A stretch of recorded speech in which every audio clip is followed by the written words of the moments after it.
What is law of karma?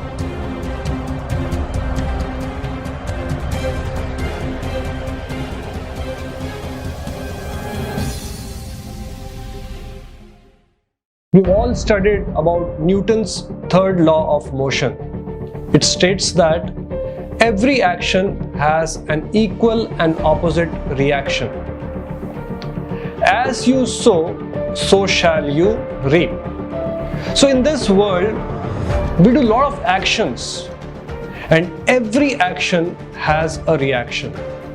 When we engage in sinful activities, knowingly or unknowingly, we suffer the reaction in the form of three kinds of kleshas or miseries. The first type is Adi Bhautik kleshas, miseries due to other living entities.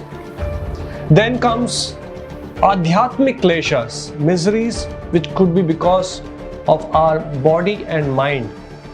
And then Adi Devi kleshas, miseries due to natural calamities.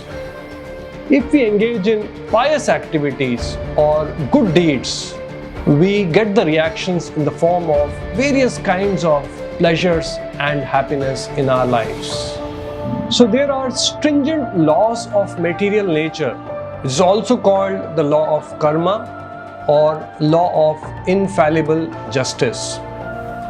And mind you, ignorance of law is not an excuse. For example, if a child plays with the fire, fiddles with the fire, fire is not going to excuse and consider maybe the child is innocent, let me not burn. It's still going to burn. So likewise, in human form of life, we have got the developed intelligence to understand these laws about the lawmaker and lead a life in obedience with these laws, in alignment with these laws, and achieve real and lasting happiness and prosperity. Hare Krishna.